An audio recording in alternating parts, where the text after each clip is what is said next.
우리가 살아가면서 세월이 지나가면서 누구도 나이를 먹는 것을 피할 수가 없습니다. 어떤 특정한 연령대에다가 우리의 삶을 묶어놓을 수 없습니다. 그래서 가장 황금기를 10년 아니 20년 막 100년 이렇게 늘려서 길게 잡아서 그쪽을 살아갈 수가 없죠. 어떤 삶을 살아가든지 우리는 마지막을 맞이하게 될 것이고 또 우리는 이 땅을 떠나게 됩니다. 우리가 우리 후손들에게 물려줄 수 있는 가장 훌륭한 유산이 무엇일까요?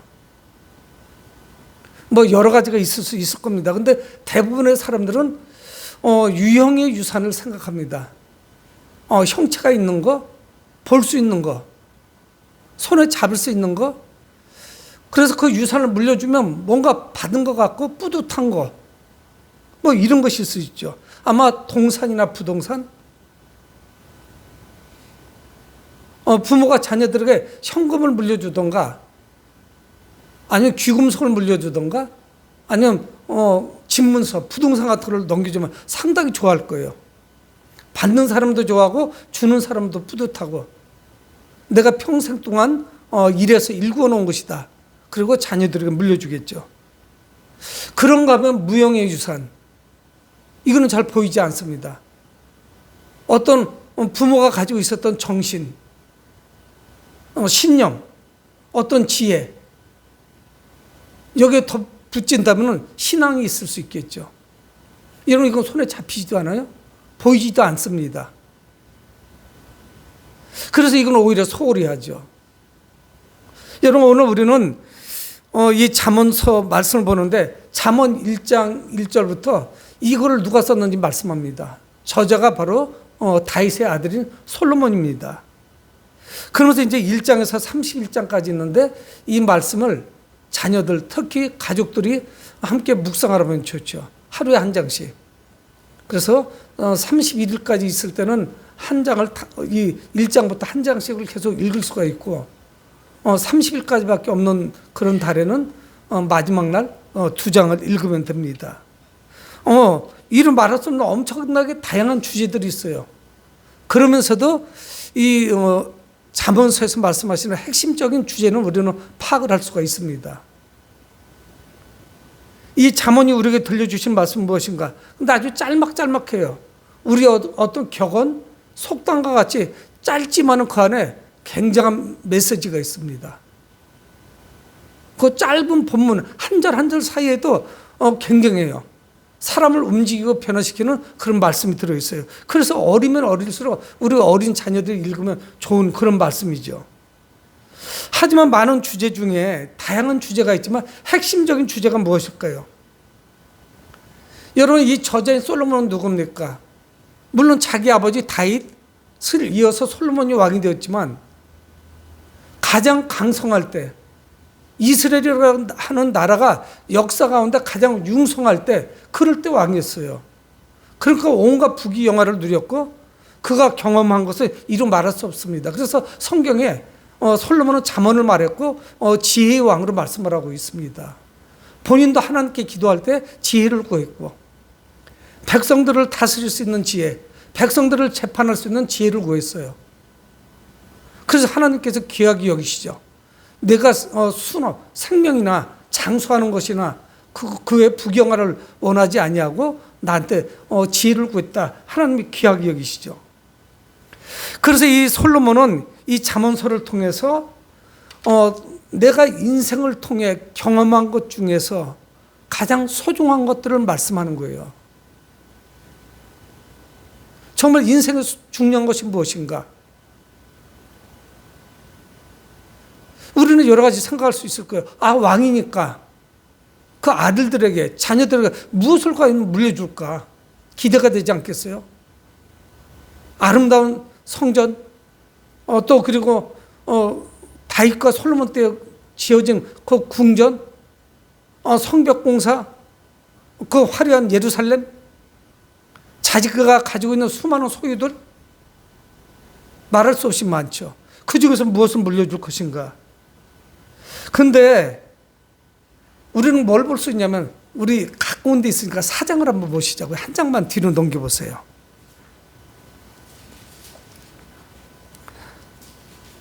4장 2절에 보면은 한 장만 넘기는 거예요. 내가 선한 도리를 너에게 전하노니 내 법을 떠나지 말라. 아들들에게 주시는 말씀이에요.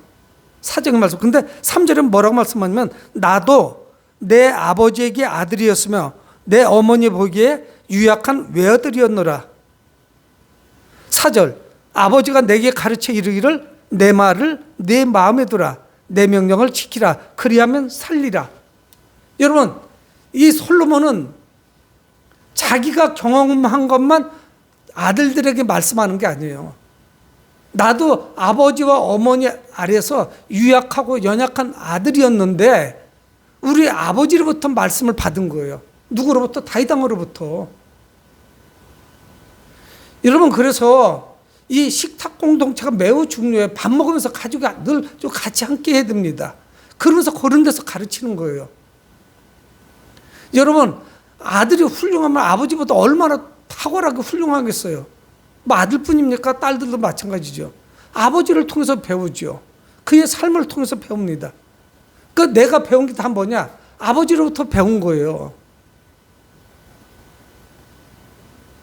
아버지는 탁월한 왕이었습니다. 그래서 그 아들을 불러다가 때가 될 때마다 기회가 있을 때마다 아들에게 가르친 거예요. 여러분 훈련이나 교육이 하루아침에 됩니까? 꾸준히 가르쳐야 되죠. 내가 삶으로 가르치는 거기 때문에 정말 아버지 됨, 어머니 됨이 얼마나 중요한지 몰라요. 다 보고 배우니까 조심해야 되죠. 오히려 더 느슨할 수 있어요. 우리 다 가족들이니까. 저는 절대 우리 자녀들 앞에서 속옷 차림으로 돌아다니지 않아요. 뭐 어른들도 계셨지만은 막 옷 함부로 막 안 벗어요. 왜 그러냐면 그렇게 하면 자녀들이 그 좀 느슨해지지 않겠어요? 특히 성경 볼 때 가벼운 옷차림으로 함부로 성경 앞에 앉지 않아요. 적어도 티셔츠는 걸치지. 여러분 이거 중요해요. 아버지는 누구냐? 인생의 선배예요. 그리고 믿음 생활을 먼저 했던 분입니다. 그래서 이 솔로몬이 아들들에게 들려주고 있는데 그 아들들에게 들려주는 말씀이 단순하게 자기 경험만 말씀하는 게 아니에요. 그 아버지에게 받은 말씀, 다윗에게 받은 말씀조차도 하나님의 말씀이에요. 그 말씀을 이제 솔로몬은 자기 아들들에게 교훈으로 주는 거예요. 물론 아버지가 주신 말씀은 생명의 말씀이었죠. 그래서 다윗이 줬고 다윗이 준 말씀을 솔로몬은 또 아들들에게 주죠. 그래서 그들을 교훈합니다. 그래서 1절에 3장 1절에 내 아들아 이렇게 말씀하고 있어요. 나의 법을 잊어버리지 말고 내 마음으로 나의 명령을 지키라. 아버지가 아들들에게 주는데 좋은 거 주지 않겠습니까? 가장 귀한 거. 이거는 재산하고 문제가 되는 것이 아닙니다. 여러분 이 시대는 자녀들이 재산 가지고 아웅다웅 다투는 거예요. 부모님 거 홀딱 다 빼먹어요. 그리고 나서 형제들 그리고 의를 다 상합니다. 네가 더 가졌니? 내가 더 가졌느니. 분배가 안 돼요.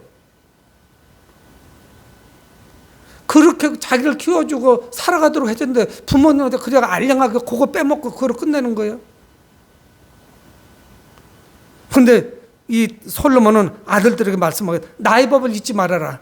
나의 법이에요. 나의 명령을 지키라. 잊지 말고 지키라는 거예요. 동일한 말씀이에요. 법과 명령은 다른 거 아니에요. 이게 뭡니까? 아버지께로부터 받은 말씀이고 또 내가 주는 말씀은 이게 율법이 중심이 돼요. 하나님의 말씀이 중심이 된 말씀을 전달하는 거예요. 기회되는 대로 해야 돼요. 다 좋은 게 좋은 거야. 때가 되면 잘할 거야. 여러분 거기에 속아 넘어가지 마세요. 자녀들이 크면 클수록 나이 먹을수록 더 점점 더 힘들어지는 건 사실이에요. 말씀으로 가르치는 게. 어렸을 때 의뢰의 교회 가서 예배 드리고 늘 거기부터 들르고 하는 거를 훈련을 받으면은 성인이 돼서도 예배 드리는 것을 경건하게 드리는 모습을 또 기도하는 것을 다 보고 배웁니다. 그러니까 일찍 이게 시작이 되죠. 아버지의 법, 아버지가 말씀하는 그 명령 잊어버리지 말고 지켜야 돼요. 삶으로 살아가야 돼요. 왜 그러냐? 이게 다 지혜요 교훈인데 이거는 우리에게 굉장한 유익을 주고 있어요. 여러분 솔로몬이 아버지가 뭐든지 줄 수 있는 그런 아버지인데 뭔들 아까워하겠습니까? 재산이 없어요. 첫째는 뭐냐? 왕이 되는 거예요. 아들 중에 하나는. 그거 이상 큰 권세가 어디 있어요? 아들 중에 한 명은 아들이 여럿이지만 왕이 되는 겁니다. 그거 이상 큰 복이 어디 있어요? 근데 아니에요. 아버지는 그걸 주는 게 아닙니다. 그렇게 되면 어떤 유익이 있느냐? 2절의 말씀은 그리하면 그것이 내가 장수하여 많은 해를 누리게 하며 평강을 더하게 하리라. 여기서 말씀하는 장수는 구약 성경은 좀 다른 이미지예요. 장수라는 것은 오래 산다는 의미 아닙니까? 오래 사는 걸 누가 싫어하겠어요? 다 좋아하죠. 그런데 그런 단순한 수준이 아니에요. 이거는 구약 성경에 하나님의 복을 받은 사람은 장수의 복을 누려요. 그 믿음의 조상들, 성경에 소개되는 조상들이 오래 살잖아요. 그 조상들 중에 병 때문에 문제로 사고로 인해서 일찍 떠나는 사람이 흔치 않아요. 특히 구약 성경적인 관점에서 바라볼 때.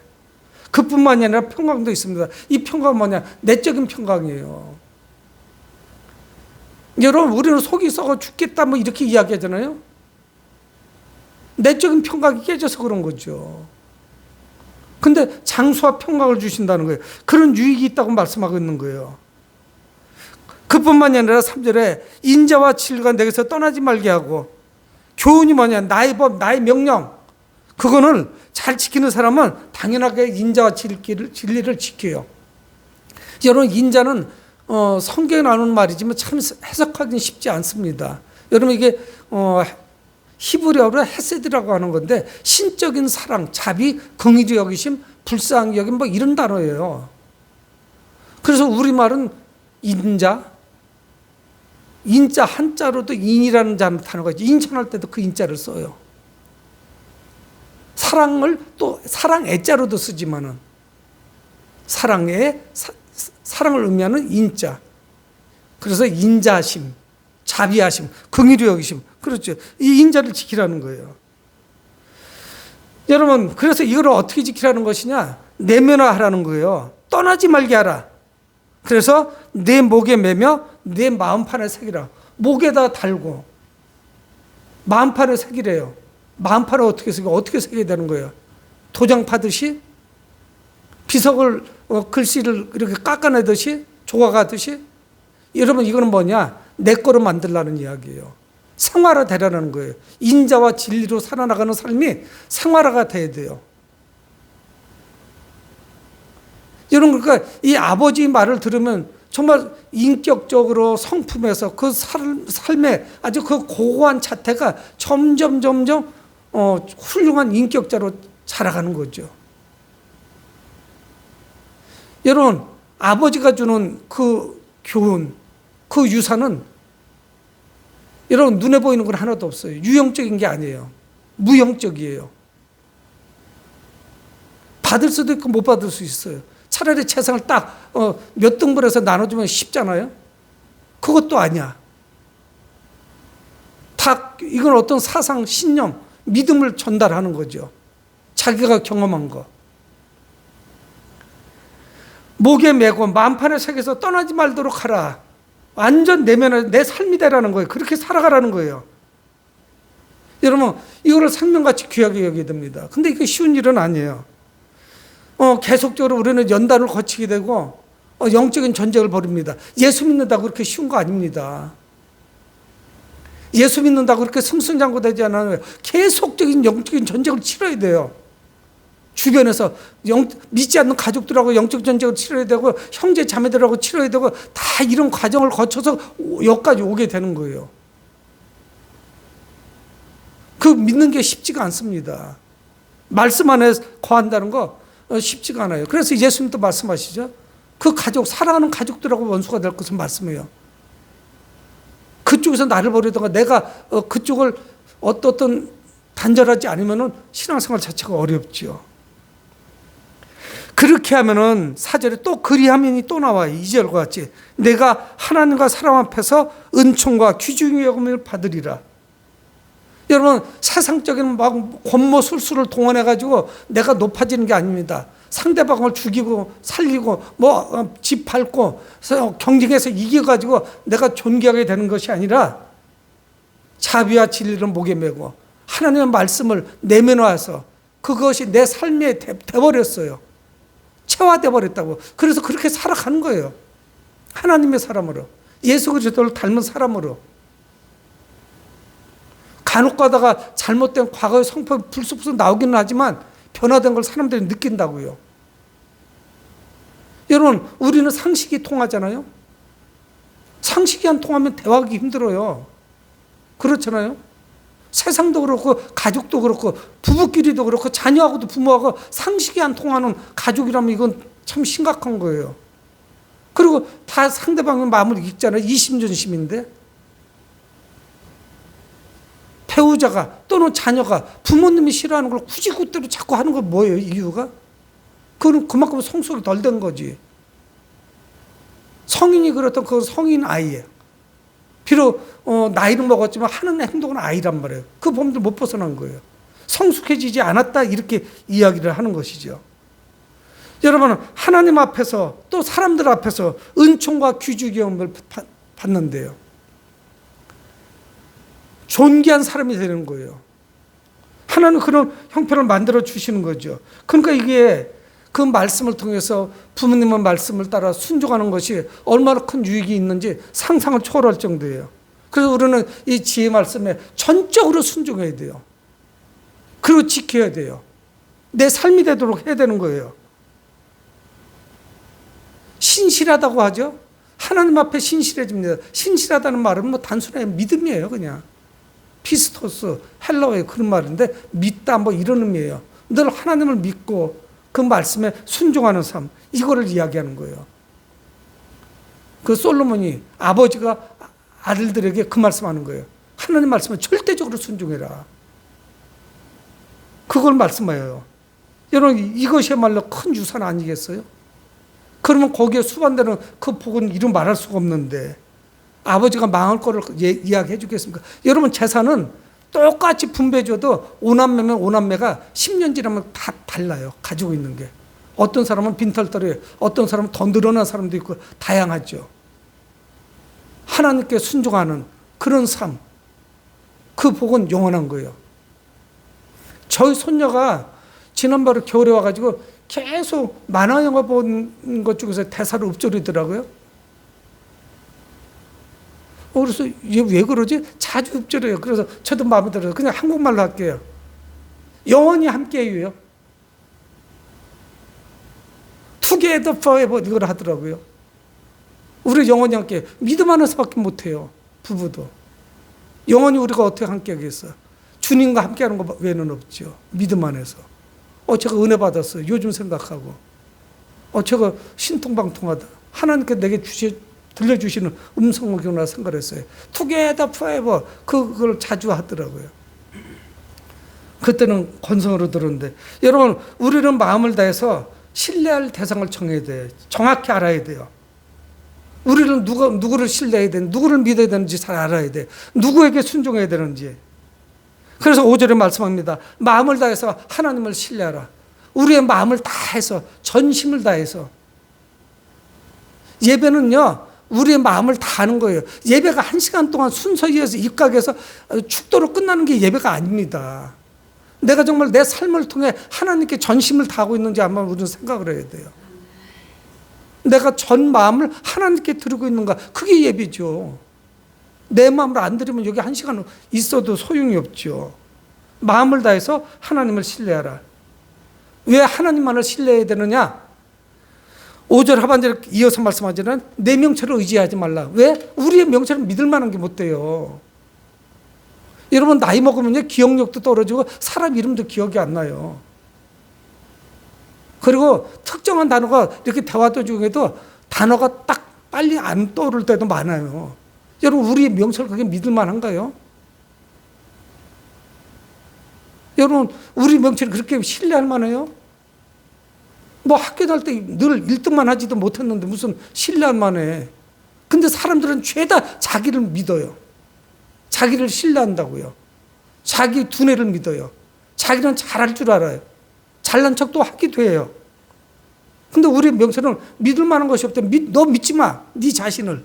하나님을 신뢰해. 하나님을 믿어야 돼. 대상을 잘못 알고 있단 말이에요. 자기가 자신만만해요. 자기 명철을 믿는 사람이 하나님을 의지하겠습니까? 안 합니다.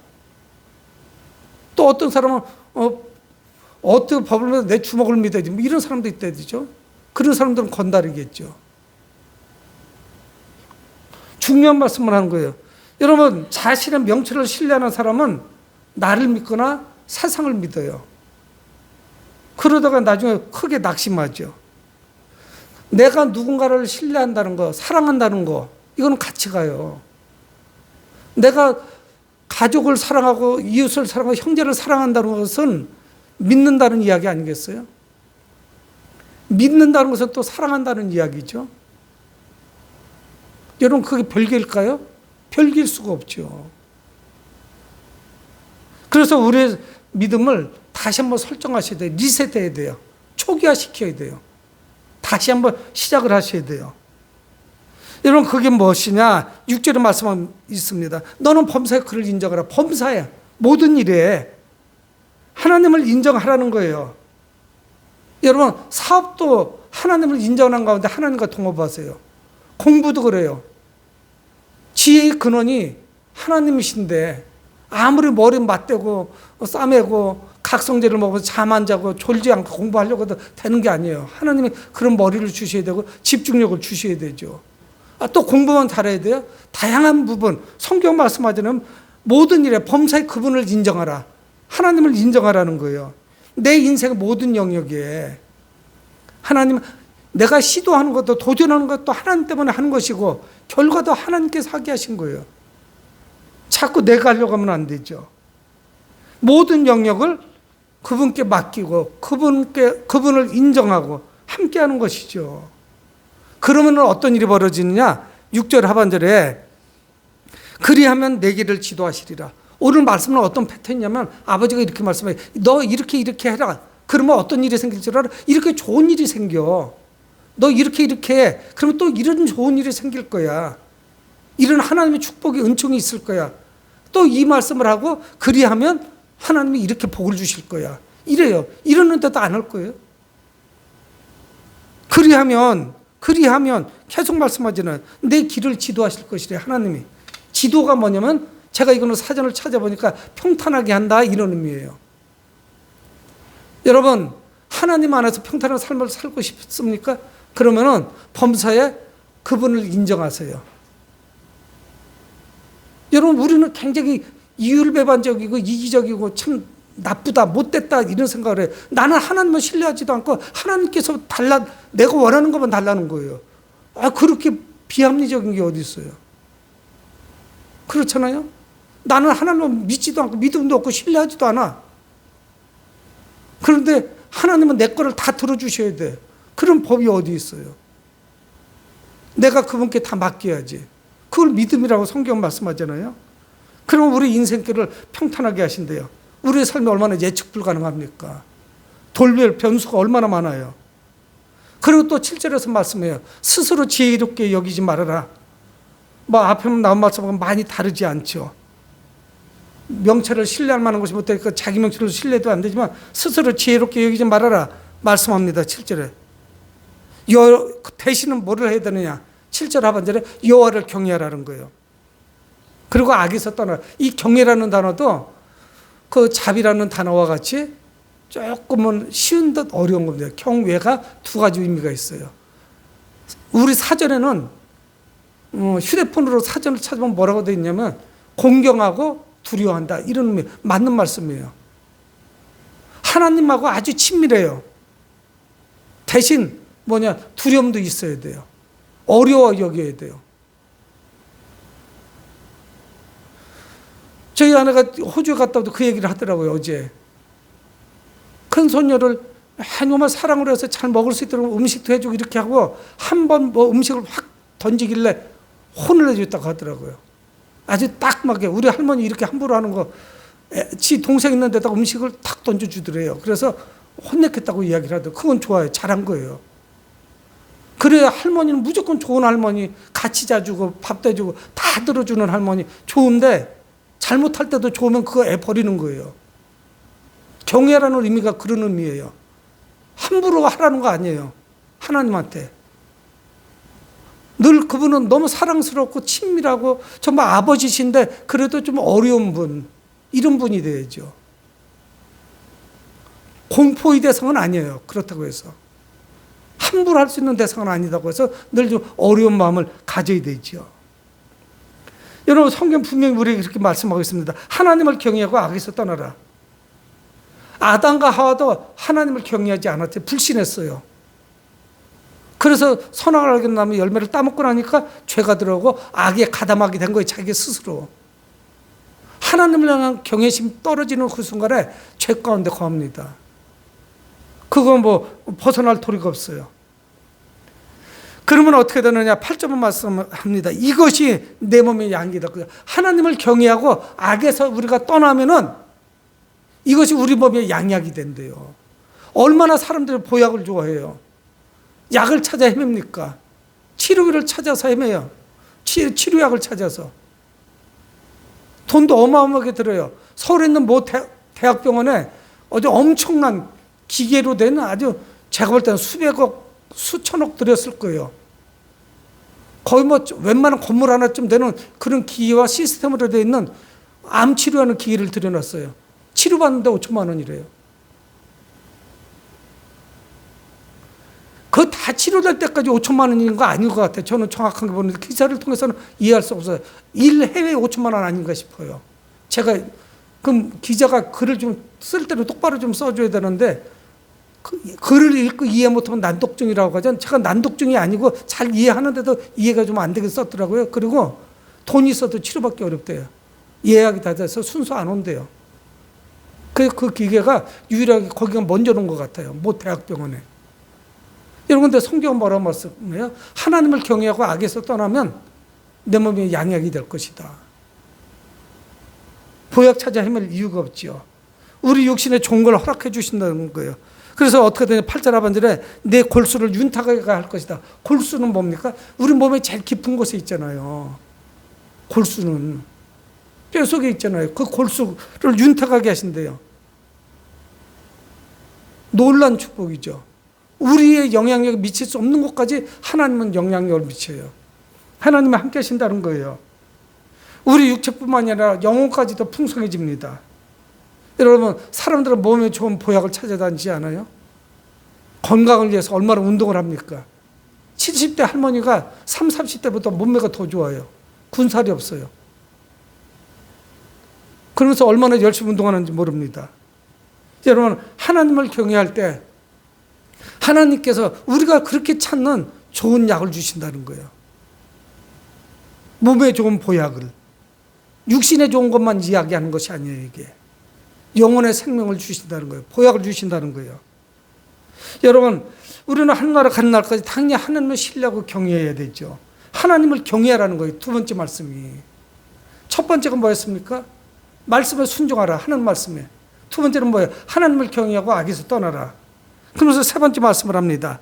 9절에 내 재물과 내 소산물의 처음 익은 열매로 여호와를 공경하라. 여러분, 우리는 믿음이 마음만 있으면 되지. 아니에요. 나 교회 가 있어요. 그리고 교회 와야 돼요. 예배를 드려야만 그게 온 거예요. 마음만 갖고 안 돼요. 내 마음은 딴 데가 있고 오늘 관광 버스 타고 단풍 구경 갔는데 하나님 아시죠? 내 마음은 교회에 있어요. 그거 아니에요. 그건 드린 게 아니에요. 그건 좋은 것이 아닙니다.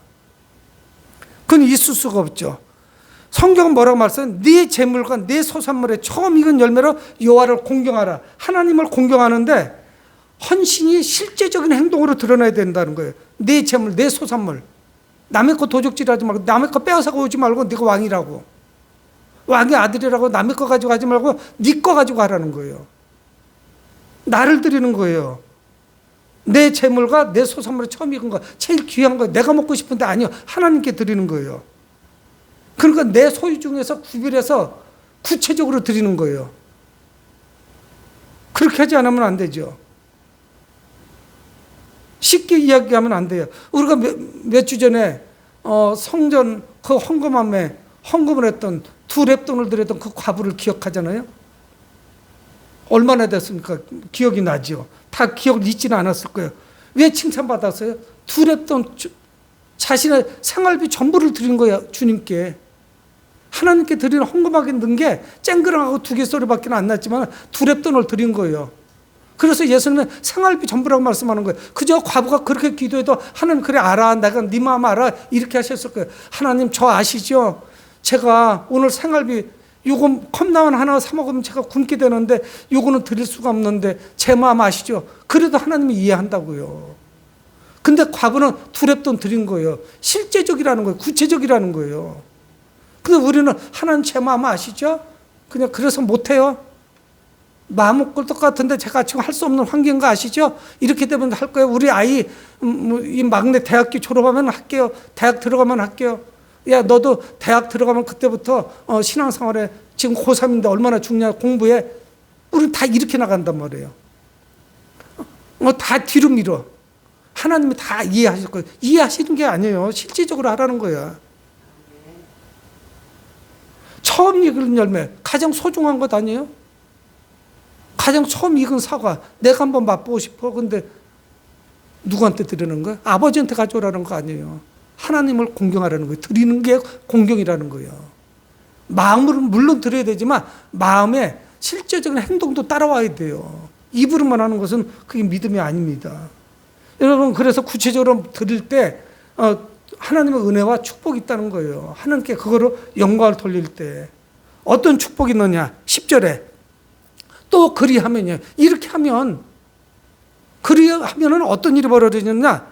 내 창고가 가득히 찰 것이래요.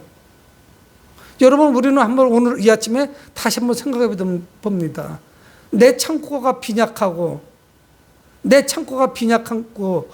창고가 무엇이고 그곳에 이 창고가 그냥 가득히 쟁여 있지 않다. 이게 내가 하나님 앞에 인색한 것이 아닌지 한번 뒤돌아봐야 돼요. 마음만 드리는 게 믿음이 아니에요. 마음만 드리는 거면 저는 에베레스트 산도 하나님께 드릴 수 있어요. 달도 따다 드려요. 근데 제가 힘이 없어 못해요. 하나님. 태양을 갖다 하나님께 바치고 싶어요. 근데 힘이 없어 제가 불에 타 죽어요. 거기 가면. 그래서 못 드려요. 이게 아니라고요. 성경 분명 말씀하잖아요.